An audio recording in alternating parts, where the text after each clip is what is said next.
With me, Kate, I gon' pull the trigger.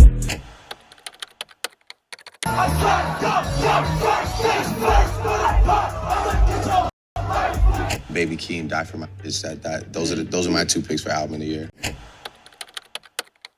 And the Grammy goes to. The Grammy goes to. And the Grammy goes to. Family Ties, Baby Keem and Kendrick Lamar.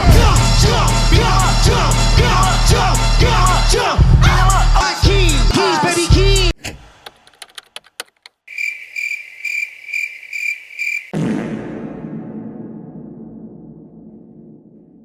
It has been 1,615 days since the world got the last Baby Keem album. That's enough time for his cousin Kendrick Lamar to have become the most awarded rapper at the Grammys of all time. It was almost enough time for GTA 6 to release. It was enough time for Joe Biden to almost do his entire presidential term and for Trump to come back into office. Future's released 5 albums since then. Drake's released 5 albums since then. The Epstein files were released since then. And the world discovered that Epstein might still be alive ever since we got the last Baby Keem album. But all that changes today, lobbies and gentlegrams, because after 1,615 days, Baby Keem just announced that next week we will get his first album in 5 years, Casino.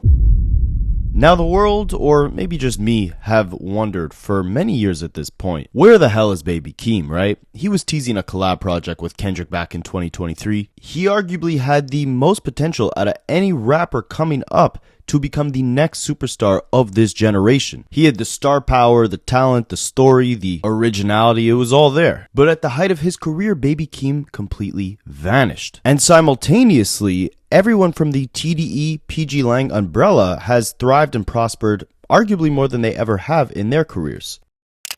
And you'd think with Keem being signed to Kendrick's PG Lang label, Keem would not only be riding off the success of the Melodic Blue, but also riding off the success of his peers. But no, with every new event and moment from Kendrick Lamar's year-plus long victory lap after the beef, there were constant rumors that Baby Keem would be sprinkled throughout it. People thought he would join his cousin on that Super Bowl stage. Cap. I want to make a move. Refined. I want to perform their favorite song. With all those different guests at the pop-out concert, it was a no-brainer that Baby Keem would be there, right? Cap. With all of Kendrick's TDE members in the Not Like Us music video and Dave Freed directing the frickin' thing, of course Kendrick's cousin Keem would be in it, right? Cap. With all the different features on Kendrick's GNX album, from the up-and-comers off the West Coast to the TDE All-Star in SZA, it's a no-brainer that Baby Keem would be a feature on the project, right? And at last, after almost 5 years of waiting, we finally got the announcement of new Keem music on the horizon. And it seems like this is going to be the project where Keem finally opens up, reveals a little bit more behind the connection between him and his second cousin Kendrick Lamar, as well as the rest of his family and their entire upbringing. The album itself is called Casino. Kendrick Lamar is listed as a feature. New Kendrick and Keem music was just teased, and as far as the actual title of the project, Casino, that could be a callback to the city that Keem was actually raised in, the very city that separated Keem and Kendrick at an early age, Las Vegas. Many people are even saying the album cover takes inspiration from Kendrick's cover to Good Kid, Mad City, with Keem even releasing a short film today about his family, similar to how Good Kid, Mad City was a short film about Kendrick's family and upbringing. And while it seems like Kendrick's inspiration, involvement, and story will play a role within the album, the actual reason why this thing was delayed in the first place may also be related to Kendrick Lamar himself.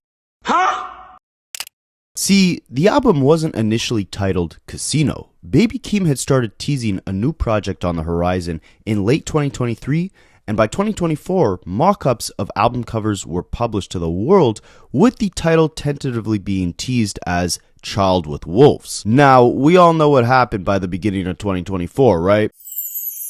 I study rap battles for a living.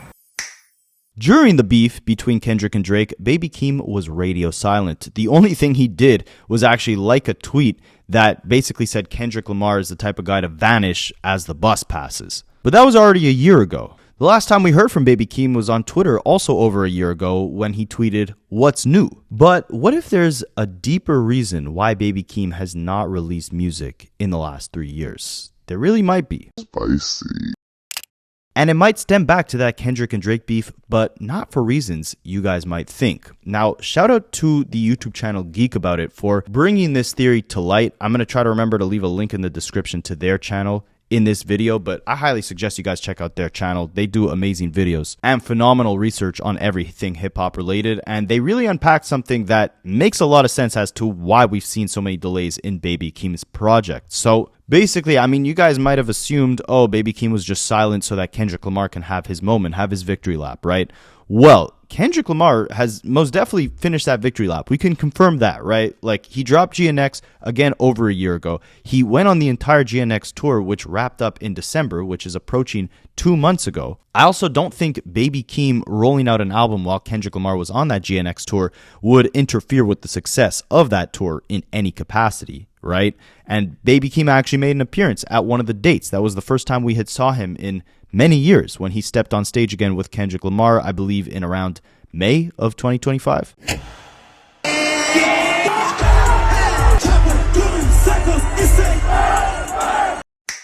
But ultimately, we hadn't heard new Baby Keem music, and it didn't make sense that the only reason why we hadn't heard Keem music is because, you know, he wanted to step out of the spotlight for Kendrick. Sure, in 2024, that excuse makes sense, but by 2025, not really. If anything, Kendrick Lamar bringing Baby Keem along for the ride, these massive moments like the Super Bowl or the pop-out, that would have brought more eyeballs onto Baby Keem. It would have been a better look for the both of them. But whatever, there's a bigger reason, all right? So keep in mind that Baby Keem was working quite heavily with Kendrick on his Mr. Morale and the Big Steppers album, but another individual who was working on that album pretty heavily was Boy Wonder, Drake's right-hand producer, who was actually a big fan of Kendrick Lamar before the beef popped off.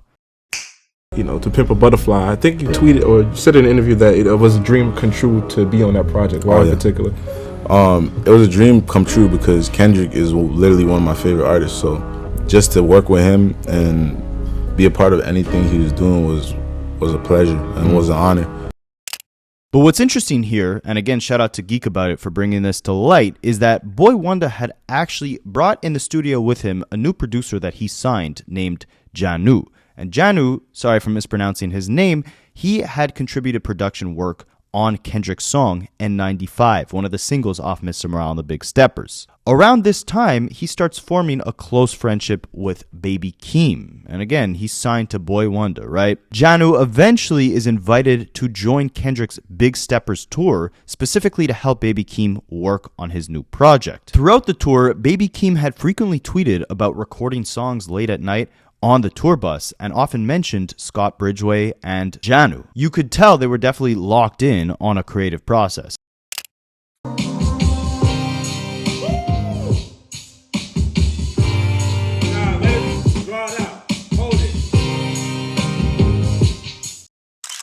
But then the beef happens, right? And even though Boy Wonder was a fan of Kendrick, was happy to work with him in the past, obviously at this point, we're in a different circumstance, and Boy Wonder can be seen all across the timelines taking shots at Kendrick Lamar. Now, this directly impacts Baby Keem. Why? Because, again, Janu, who ended up becoming one of Baby Keem's closest collaborators over the last few years, is now caught in the middle of this entire thing. Ultimately, his loyalty lies with Boy Wonder, whose loyalty lies with Drake, right? Baby Keem has tons of music with both of them. I mean, he even put out a short film that was tied to the Melodic Blue, where he previewed 3 new songs, and 2 of those songs were actually produced by Boy Wonder. But Boy Wonder is not clearing any music for PG Lang at this point in time, and that's pretty obvious, right? I mean, Scott Bridgway, one of PG Lang's producers, had previously given beats to Playboi Carti, and Drake had recorded on one of them, and due to his affiliations to PG Lang, Scott had to end up not clearing any of the songs that included Drake. Carti got a song with Drake. It's fire. I love it. It's not gonna be on there. No, Drake ain't on the album, my nigga. It's not gonna happen. So it's likely that the same thing goes for Janu and Boy Wonder, right? Any music they have with Baby Keem, it's likely not coming out. It's not getting cleared. And that might mean that Baby Keem had to go back to the drawing board and completely restart the creative process because a large portion of it included this producer who was closely affiliated with, again, Boy Wonder, who's closely affiliated with Drake. And it's kind of crazy how this entire situation is almost like a full circle moment. If you guys didn't know, it wasn't actually Kendrick, but it was instead Drake, who was the first major massive rapper to publicly mention Baby Keem as being one of the next ones up. Keem then signs to Kendrick's label. Through Kendrick's tour, he meets this producer who is tied to a producer very close to Drake. They do a bunch of work together, then because Drake and Kendrick start beefing, it's very possible that a lot of the plans Keem had got shattered, and the very same momentum that Drake at one point was co-signing as the next big thing was now completely put on halt, all because Drake was beefing Keem's cousin. And now we're here in 2026. We can see that Kendrick has actually been teasing this upcoming Baby Keem Casino album for months now, as he had a bunch of dice and casino themed merchandise that he wore on his GNX tour. There was also this Twitter account, Insider Hub, that has somehow successfully predicted both Don Toliver and now Baby Keem's album releases before they happened, and he says Drake is next, so I guess stay tuned for that. I mean, you could think this guy is just guessing, but guys, literally 3 days ago, he said that Baby Keem is going to announce his album this week, and sure enough, 3 days later, that's exactly what he does. This guy would be a freaking crazy psychic if he didn't have any insider info and was just predicting this. There's also been talks that Kendrick and Keem have allegedly shot the music video for the song that they have together on this Keem tracklist. Now, Kendrick along with Too Short are the only two rappers featured on this tracklist alongside Keem, but there are songs called I'm Not a Lyricist on here, so I don't think Keem is trying to take the crown as, you know, best rapper alive, but there's a lot of potential for Keem to really change the trajectory of this generation of hip-hop as we currently know it. Now, as far as the music video goes, it's allegedly directed by Ranel Medrano, sorry for mispronouncing that name, who directed Bad Bunny's music videos, Lord's music videos, and also shot the album covers for Kendrick's Mr. Morale, which Keem had a heavy presence on, and Justin Bieber's album Swag. Now, along with the track list, the cover art, like I mentioned before, Keem gave us a short film where he kind of set the tone for where this album will take us narratively. You see Keem in the studio messing with some Kendrick vocals, you see Kendrick actually do an interview in the studio, but more importantly than that, you actually see footage of Keem from way back in 2002 to 2005 when he's a young kid growing up with his aunt. And I think this is awesome to see because for a long time in Keem's career before actually signing to PG Lang, he was kind of a mystery. And after signing to PG Lang, getting a lot more vulnerable on the melodic blue, he then disappears for almost 5 years. You have one of the most interesting origin stories within hip-hop at this point, being related to the biggest superstar in rap today, Kendrick Lamar. But yet, there's a lot that we still don't know, that hopefully this album will answer. But if it doesn't, we gotta take on the role of taking it all the way back.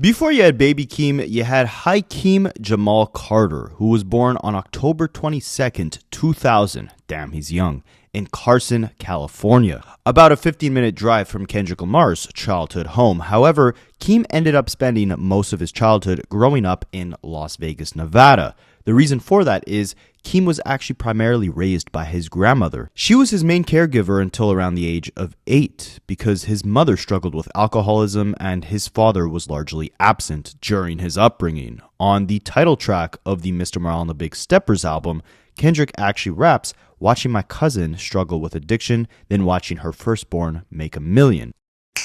I was at Uncle Crib at 14, can't get through to mama cause she rather drink.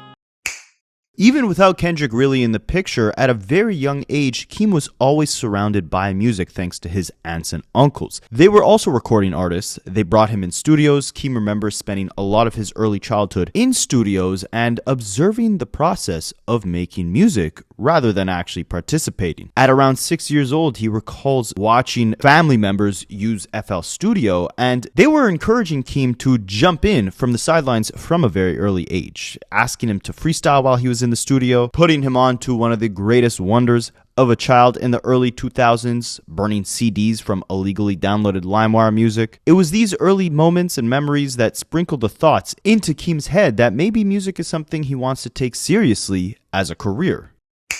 When I was 4 years old, I was in studios with like my auntie. Like I look at my auntie kind of more of like a big sister to me. So, my auntie and my uncles, and they was all like, in their 20s, and I'm following them around 4 years old, like just to get out the house. They in the studio to 4 a.m. They was probably making, I don't know what they were making, but I didn't even know where I really was. I look back on that now and I'm like, okay, so they always burning CDs. And I just been around that, just burning LimeWire days. Now, of course, at the rough age of 6, you're not doing too much independent thinking in terms of how you would want to structure your own artistic identity. Around that age, you're likely just consuming whatever's within the confines of your surroundings, right? You hear music while you walk down the street. If you're like 20 years old or older, you likely heard it a lot on the radio, maybe your classmates, family members, whatever. In Keem's case, similar to me, and I'm sure a lot of babies who were born anywhere from like 96 to 2000, you grew up hearing 50 Cent, Kanye West, Eminem, and Lil Wayne all over the radio, right? Baby Keem says the thing that really kind of lit the switch that truly inspired him at a very young age was at around 9 years old, he was hearing a lot of music from Kanye West's Graduation album on the radio. Hits like Stronger, Good Life, Can't Tell Me Nothing, etc. So without knowing anything else about Kanye except for these hits that were playing on the radio, he wanted to discover more. So he looked up Kanye West online, and that's when he came across 808s and Heartbreak. I didn't know what it was at the time because I was like, but hearing Graduation like on the radio all the time and being like, okay, like I'm getting tired of these songs now. Like, sheesh, let me go find something myself. Like, who's that one dude that make that song? And I ended up finding 808s. So I'm like, this reminds me like the winter time. Like this is the best winter ever. I think it had snowed like in Vegas, which is like, it's the desert out there. It don't really snow. So I'm like, this is crazy. It's like the soundtrack to what's going on right now. As far as the core artists that really shaped Keem's artistic identity, aside from, 808's era Kanye West, Keem also attributes a lot of Kid Cudi, Lil Wayne, Eminem for his storytelling skills, SoundCloud era Lil Uzi, even Drake's work ethic, the hunger that he has to stay where he's at in the game, and 50 Cent for his hit-making abilities. When I was like 9 years old, I just started researching myself. I would say like Kanye West, like 808s, a lot of Lil Wayne at the time. I think those were like the first two artists, especially Lil Wayne. Eminem was one of my favorite artists too. 50 Cent, I just remember being in the car, 5 years old, just like take you to the candy. Like that was, I think those four artists right there were essential to me discovering what music was. Also on the record saying that Cudi is one of the people that influenced you. Who else influenced you? Lil Wayne, for sure. Eminem and his storytelling, the way he could just embody a character on the song and change his flow so many times. Even some of the artists that have come out when I was in high school, seeing like Uzi, all those guys do what they did in the SoundCloud times. And tough Drake, for sure. Drake's one of those guys. Just his work ethic and his hunger to keep, staying where he is. It's just like, I just take from all these sources of people, take whatever they experience and turn it into my own knowledge. Now remember, Keem spent a large portion of his childhood in Vegas. There's not a big musical presence in Vegas compared to LA, which of course is where he was born and where his cousin Kendrick had built his music career. But that winter, it had been raining and snowing in Vegas, and the gloomy weather coupled with the discovery of Kanye West's 808s and Heartbreak left a major impact on Keem's childhood and started kicking off his creative inspiration. A couple years later, by around the age of 13, Keem began experimenting with music on his own, using very basic software on his computer. Remember, at the age of like 6, he was watching his aunts and uncles use FL Studio, so it's only right that he tried his hand at producing as well. I seen FL Studio being used in like 07. Like they doing this as like a fun thing. They got their jobs on the side, my family. And I'm like seeing it and it's like they want me to get involved, I was always scared. Like I'm like, okay, I'm scared. I'm only 6 years old. Like I don't know, like, what do you mean freestyle? Like what is that? I'm not doing that. Like y'all gonna say I suck. Like just from there, that little peak, and it's just like, I want to do it. I want to do it today. Like I think I want to rap in front of them, and I'm like, nah. I was familiar with FL Studio from like 9 years old. I just didn't start using it until I was like, like 14. I think when I was like 14 years old is when I really like, okay, I want to make music. Like I want to really do this. Keem had said in an interview, "When I really started, I was 13 and I had Apple Studio on my computer. I borrowed $300 from my grandma and I got stuff on Craigslist. I was probably 15 years old. I got a mic for $50. It was crap, but it worked." So this is where Keem starts laying the groundwork for the production style that he would later become known for, teaching himself production and songwriting without any formal training. The thing is, no matter how many hours of practice you put in, no matter how good your skills become, there is one thing that might stop you that you have no control over, and that is Mother Nature. And that's what Baby Keem would face. He was going through puberty around this time, and while he was taking music somewhat serious, his voice was still so high-pitched as this early teenager that he didn't fully feel comfortable actually rapping his own verses yet. So he started off by just writing and producing. Around this same time, Keem is gaming very heavily, and he would make a couple friends through video games. They also rapped, so Keem would end up collaborating with them, and this is where he started forming the confidence to actually spit on his own. Didn't tell your voice was deep enough. Yeah, I'll be on the game with my friends, just talking, yapping, with my squeaky little voice, like, I'll be on the game and we be rapping and shit. And some of my homies ended up actually recording a song. Process of just doing that, we would just work kind of together. We were just like, "Oh, what are you working on?" We'd be on FaceTime, like, "What are you working on?" "Oh, I'm working on this," like that. So it just became that every single day, and then before you know it, I've got good at But it wasn't just fire bars that a 14-year-old Baby Keem was producing with his video game friends. See, he was actually a pretty solid gamer, leaning heavily into Minecraft, and during this time period where he's just forming his rapping skills, he's also spending a lot of time streaming his Minecraft and FIFA gameplay online. In the early 2010s, Keem actually became a pretty decently known YouTuber in the Minecraft space, with his in-game name being HikeemC and his YouTube account being named Almighty Mods, which he renamed to YourPlug in around 2023. And I was just about to say my intro again. Alright, so we're here with our new partner, Jason. Say hello, Jason. Hola. And his... Hola, señor. Yo! Check out my song, Baby Keem. Baby Keem. Keem Star? He had a couple thousand subs on his channel. He would hold Skype calls where his fans were actually able to play along with him. But sadly, the channel is now inactive. Oh, and by the way, guys, remember how one of the bigger rebuttals on Drake's Family Matters diss record to Kendrick Lamar was that Kendrick's music is only hitting hard when, quote-unquote, Baby Keem puts his pen to it? Yeah, well, the years we're talking about here where Baby Keem was heavy on the Minecraft and just barely getting into learning how to actually write raps, Kendrick Lamar at this point already has Section 80, Good Kid Mad City, and To Pimp a Butterfly under his belt. With Section 80 and Good Kid being such good albums that they had Drake begging his label to let him take Kendrick Lamar on his tour. For him to now say Kendrick's music only hits when Baby Keem writes it, when Baby Keem was 14 with a Minecraft channel at this time, is absolutely hilarious. And also just factually impossible because Baby Lamar and Kendrick Keem were actually not even close back then. Huh? I mean, obviously just proximity-wise, logically, Kendrick at this point is focused on becoming a massive rapper, and Keem lives in a completely different city. Also being 12 years younger than Kendrick, they obviously barely saw each other, right? And as you can see, which will play an important role in the story shortly, it wasn't actually Kendrick Lamar who got Baby Keem into music. It was these gamer friends that he was playing Minecraft with. It was Kanye West, Keem hearing him all over the radio, and it was his aunts and uncles who brought Keem to the studio. But don't get it confused, Kendrick Lamar most definitely had a heavy involvement in Keem's career, but that only came a couple years later. Again, they lost touch initially due to growing up in different states. Kendrick became a star when Keem was just starting to experiment more with music, and they would reconnect, according to Keem, due to an unfortunate event that occurred within their family. In an interview, he was asked, had you and Kendrick lost touch? And Keem said, I was just a kid. Honestly, I wouldn't even say we lost touch. The last time I saw him, I was probably 5 or something. Keem didn't even know for most of his early life that Kendrick made music. He only discovered that after Kendrick put out Overly Dedicated in 2010. Again, this is around the same time when Keem just discovered Kanye's 808s and Heartbreak, and he was just 10 years old when Kendrick put out Overly Dedicated. For most of my childhood, I didn't see Kendrick, Baby Keem had said. Something unfortunate happened in my family, and we kind of connected through that. I wasn't really making music like that. Later on, I finally sent him a song. guys lost touch? What had happened exactly? I was a kid, honestly. Like, it's just like I wouldn't even say lost touch. Like, I was just like, last time I seen him, I was probably like really young, like probably like 5 or something. I was just a kid. I had started making music when I was like 14, right? And then I didn't see him. It was an unfortunate situation that happened in my family. I guess we kind of just connected through that.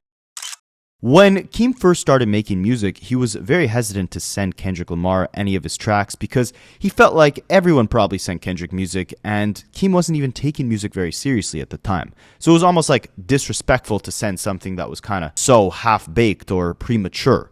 But eventually he did decide to send Kendrick music, and the first thing he sent to Kendrick loved it. He loved the melodies. So Keem decided to wait a while, get a lot better, and then only once he did get better, send Kendrick more music.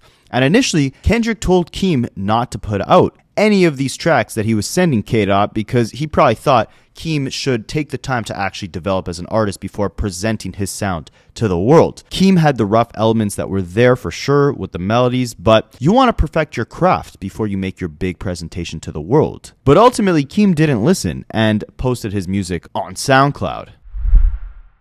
I wasn't really making music to the point where I would be like, yo, like, he didn't really even know until like later. I finally just like sent him a song and it was just like, oh, he's like, oh shit. Like, like he heard something and I guess he's like, I'm gonna play this for everybody in the studio. And I'm like, all right, for sure. And then I was like, all right, I'm gonna wait. I'm not gonna send him no more music. I'm gonna wait and get better again. And then we'll come back later and then I'll send him music again. And then, so I wasn't sending him music for a minute. It sounds like you were a little hesitant at first to even reach out and send him music. Yeah, because I figured like, I'm like, everybody does that. Like, yeah, I knew from a young age, like, I'm not trying to do what everybody does.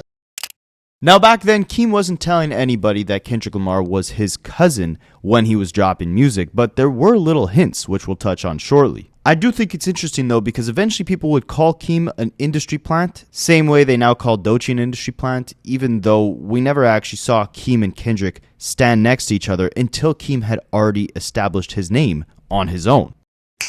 If I wasn't ready to like do what I'm doing now, then it wouldn't be happening. Like I wouldn't even ask for anything. Like I didn't send him my music until later, you know? So for me personally, I just want like plenty of other people that come from my family too that do music, but I don't know why their process never. Now, although the world didn't know that Baby Keem and Kendrick were cousins initially, you can most definitely tell that Baby Keem was taking heavy inspiration from his cousin's music. But what's crazy is, off his first few releases, you would think that Keem was actually related to Travis Scott or Kid Cudi before Kendrick Lamar.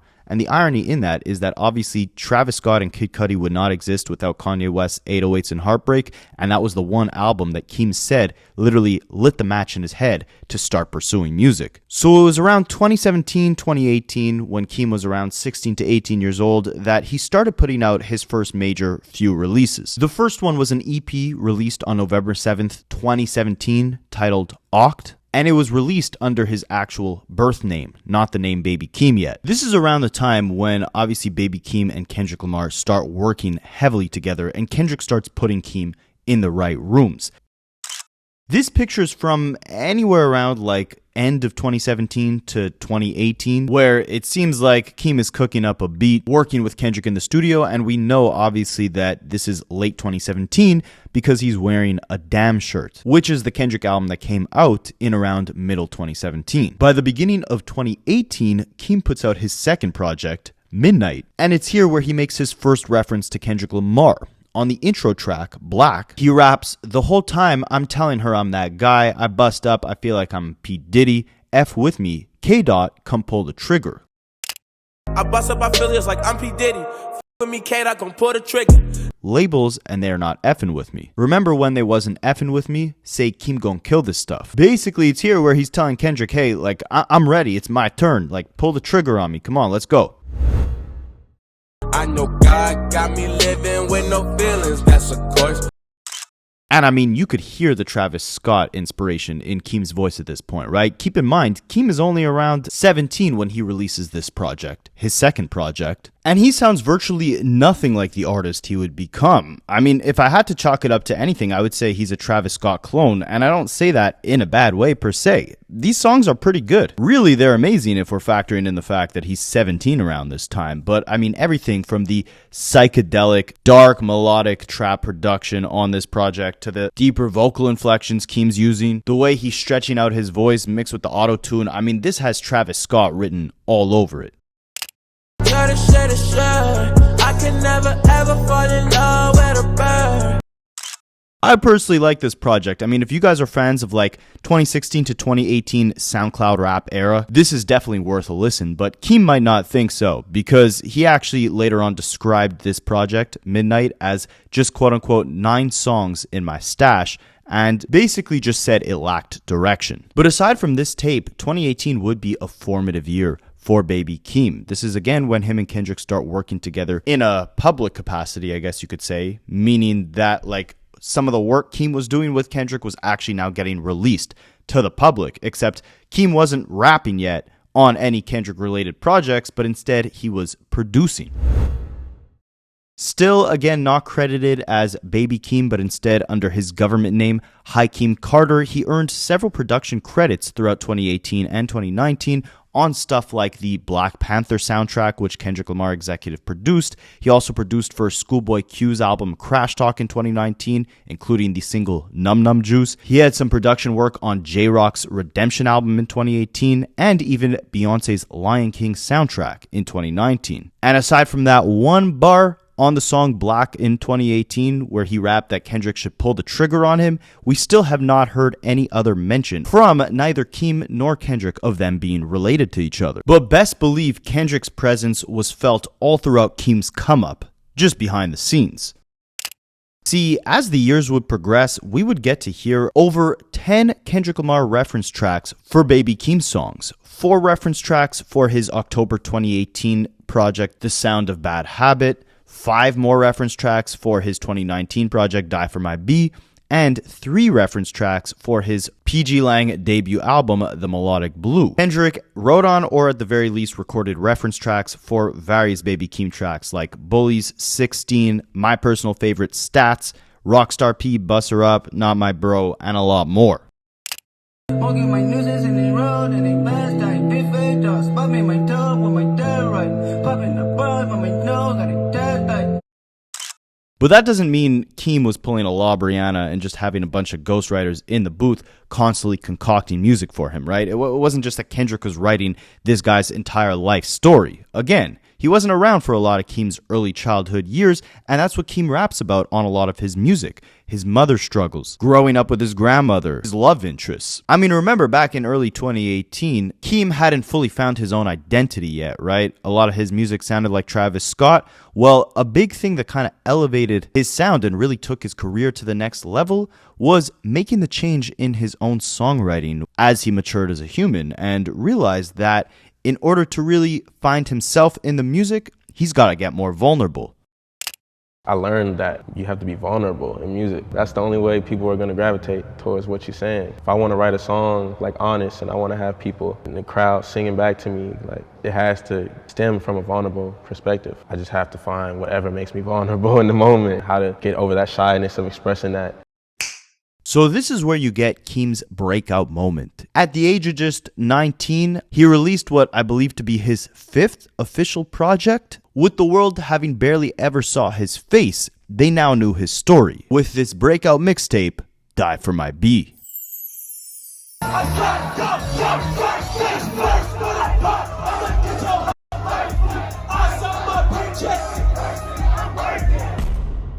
To me, this project was perfectly designed and packaged for Gen Z, the ADHD mind. I honestly didn't understand it at first because at the time I wasn't really into the, more alternative hip hop like the Brockhamptons and the Tyler the Creators. I also didn't care for the direction that trap music was headed in, like Playboi Carti, Lil Uzi, and I think Baby Keem kind of meshed those two worlds together. I mean, he replaced his Travis Scott or Kid Cudi inspired auto-crooning for a lot more choppier flows and voices. Similar to Playboi Carti introducing his own baby voice, that like higher pitched, cartoony voice. His vision seems a lot more focused on this project, with the flows being extremely bouncy and experimental, but still meshing very well with the production. His sound is all over the place, again going from trap to alternative music like a Tame Impala or even Tyler the Creator to an extent. And the project produced his breakout hit in Orange Soda. It's also worth noting that if this album went platinum, then Baby Keem would join J. Cole in being one of the only rappers to go platinum with no features, because Die For My B, the project, it had no features. But one of Keem's dream collaborators, Drake, had actually fallen in love with the project. In fact,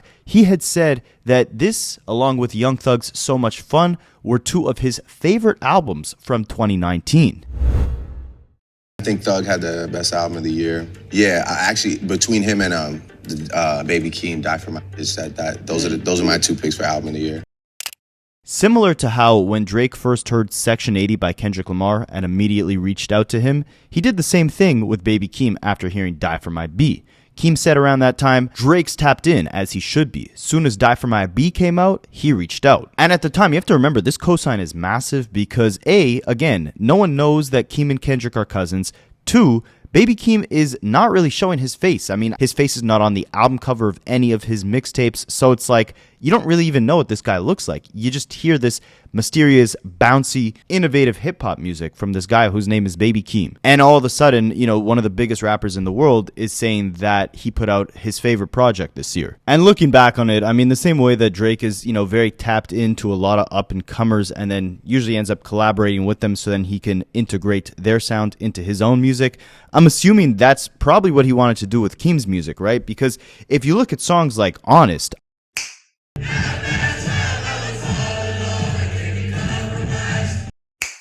I mean, imagine Drake singing that song. That song would be a massive hit. Keem's sound would have definitely helped elevate Drake's sound, which was kind of seeing a slump back in 2019, 2020, right? We'll get to that shortly, but regardless, this cosign most definitely helped put a brand new set of eyeballs onto Baby Keem, and with that, he kept the momentum rolling by starting the new decade off on March 5th, 2020, being the first artist signed to Kendrick Lamar and Dave Free's brand new company, PG Lang, with Baby Keem himself appearing in the company's debut mission statement video. Tell you what you can't do. Some shit for the critics, some shit for the crowd. Do you have the tools? PG Lang. Keem emphasized that for a while, he wanted to go platinum with no features with Die For My B. He wanted to do all these little mixtapes before even standing next to Kendrick Lamar because he wanted to make his introduction into the game on his own. He wanted people to remember him for him. He wanted them to show up at his shows for him, not for Kendrick, not for that Drake cosign, not because he sounded like Travis or Kid Cudi or he tapped into that 808s and Heartbreak sound. Keem wanted the world to remember Keem for Keem. It was like going back to the whole like get it on my own situation. Like I wanted a situation that where the people that listen to me are listening to me for me, and even a situation where it's hard for them to accept me working with other people, like which is what we have now. Like going on, it's like you know they like Keem, and that was important for me to build that foundation.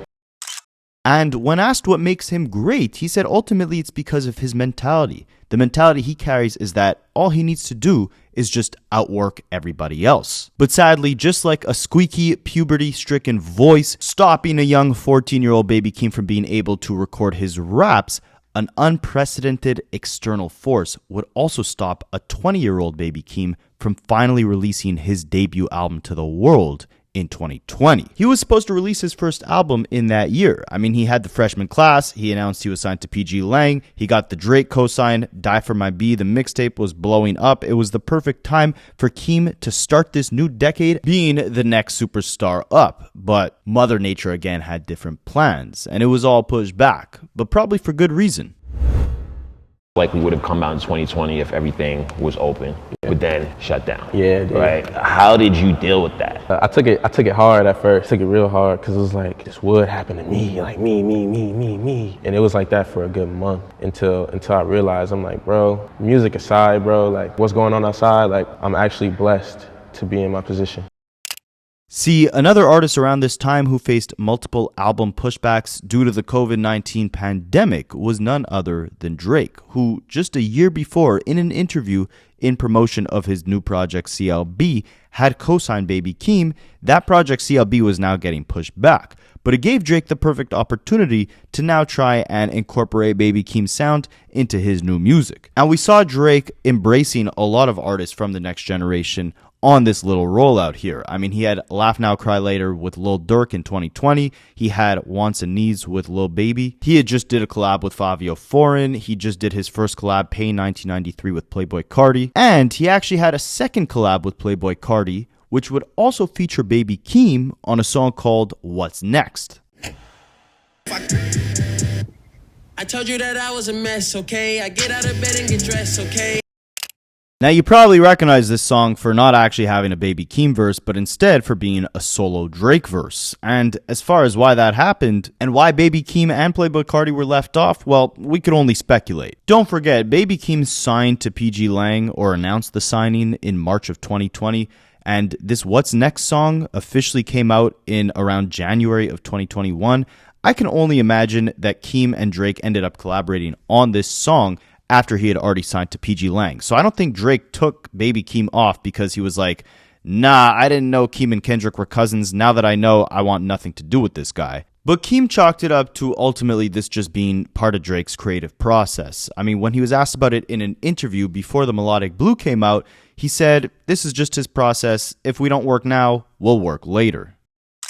That you and Carti were supposed to be on What's Next? Or whatever happened with that? I don't know. That's just his process. I look at it like, we don't work now, then we work later. You know what I'm saying? Like, especially with someone like Drake, you know what I mean? Like, that's his process. I can't hate on another man's process. Like, as far as how they even got in touch, apparently when Baby Keem dropped Die For My B, Drake ended up reaching out to him by just sending a bunch of emojis. Spicy.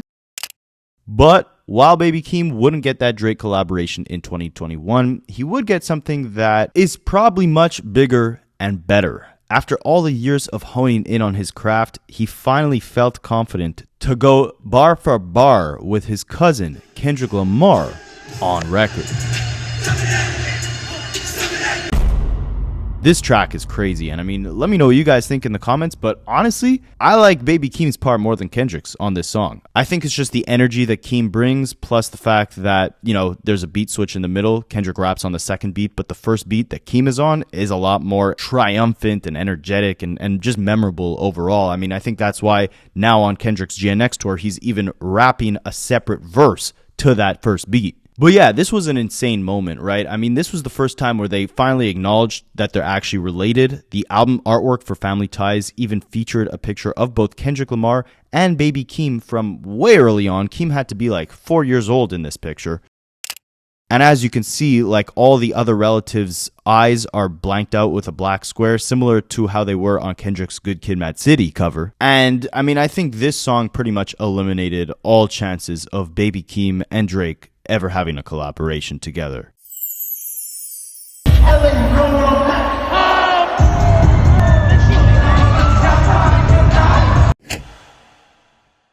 A big portion of the Kendrick Lamar and Drake sneak disses that were going on for damn near 10 years ever since Kendrick dropped Control were alluding to the fact that both of them were fighting for that, you know, top one crown, right? Like, there were multiple bars where Drake at one point is calling himself top 5 of all time, then he's calling himself top 2 and he's not 2. And here Kendrick Lamar pretty much puts it all to rest by saying he's smoking on your top 5 tonight, right? But Baby Keem also takes a little jab at number 2, which if you're paying attention you realize that would be Drake, right? I mean, he's on record and related to the guy who is calling himself top 1, battling for the other guy to be top 1. So Keem here is obviously implying Drake is number 2, and number 2 is DMing Baby Keem's girl. Spicy.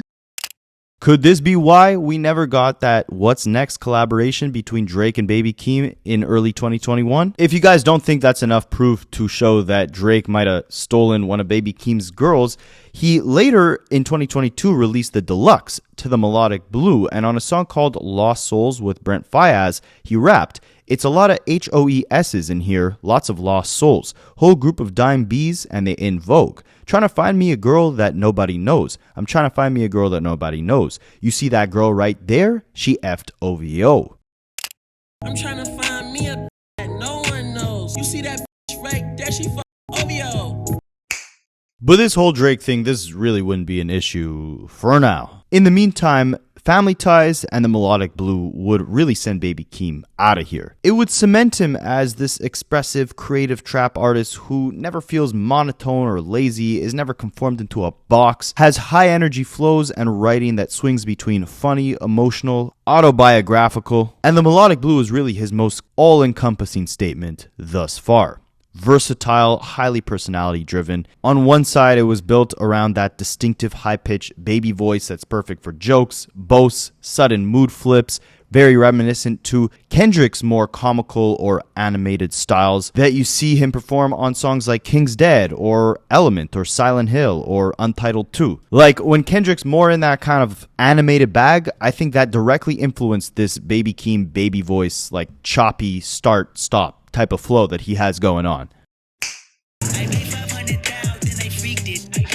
see that right there? She OVO.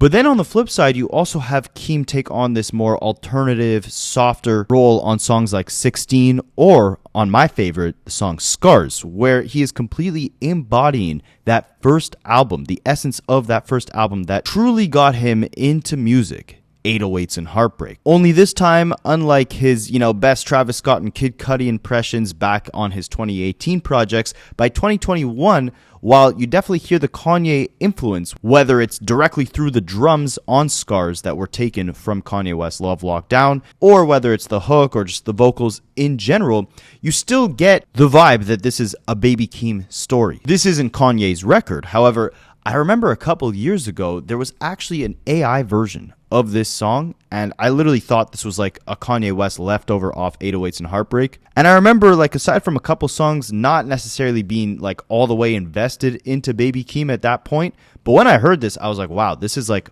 the best written song that sounds like it belongs on 808s and Heartbreak that I've ever heard. And keep in mind, 808s and Heartbreak inspired an entire generation from Lil Uzi to Travis to Drake to Kid Cudi himself. I mean, this one song, even when you slap Kanye AI vocals on it, sounds like it'd be one of the better songs off 808s. Just to kind of show you guys how strong Baby Keem's pen and songwriting abilities have gotten by this point in time in the story.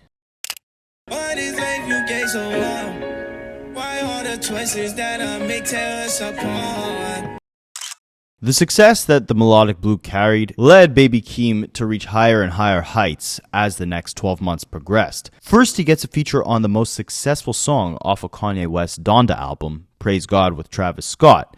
Then, he becomes one of the pillars of Kendrick Lamar's long-anticipated fifth or fourth studio album, Mr. Morale and the Big Steppers, where Baby Keem is used as a device alongside Kodak Black, or in contrast of him, to kind of show the audience what happens when you grow up making the right choices throughout your upbringing. To me, Baby Keem was really a standout on this project. Like, to this day, Savior Interlude and the song Savior off that album are two of my favorite cuts. Definitely off the project, definitely from Baby Keem's entire catalog, but maybe even from Kendrick's catalog himself. CC, wait a minute, Ben Aki. I speak French, I still don't understand what he was saying in this verse, but it slaps, it definitely slaps. And with the success of Mr. Morale, Kendrick would bring Baby Keem on tour with him for the Mr. Morale and the Big Steppers tour, which Drake would actually make a surprise appearance at the Toronto stop. By the next year in 2023, Kendrick Lamar and Baby Keem were so tight that they even teased a collaboration project together,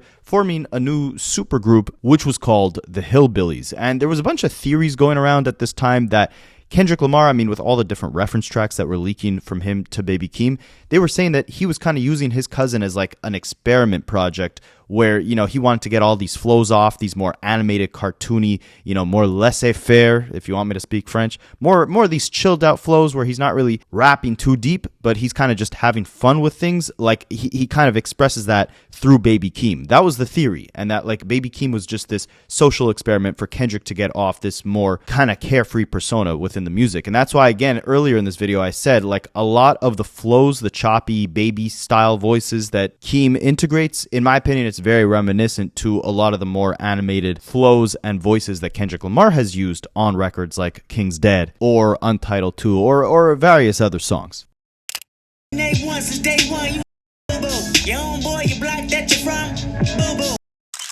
With Kendrick's actual albums usually having a very tight-knit focus, maybe he was kind of, collaborating with Keem to get off the more carefree vibes that he wanted to send off. And maybe that's what this Hillbillies project would have formed into becoming. I guess we'll never know, but the first single that they put out for this actually fit that vibe, right? It was actually ironically titled A Sticky Dub. If you guys don't know, a year prior to this, Drake, on Kendrick Lamar's birthday, released an album called Honestly Nevermind, where he had a song called Sticky. And the Hillbillies, Baby Keem and Kendrick, a year later, put out their quote-unquote Sticky Dub. It was like a kind of remix to Sticky, I guess. They were using the same flows. The beat was kind of similar to Drake's Sticky song. And at the time, without knowing what Kendrick would do a year later, many people didn't know if this was a troll or them paying homage or whatever the hell this was. No one knew. And guys, correct me if I'm wrong, but I think this is the last song that we have ever heard from Baby Keem.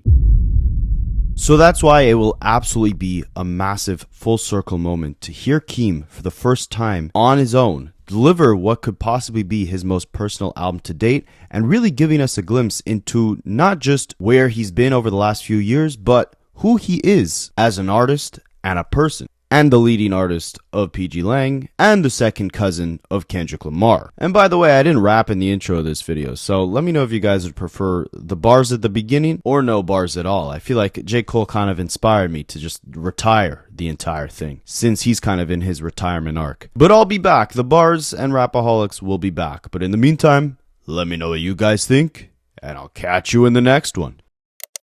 I study Rapaholics for a living.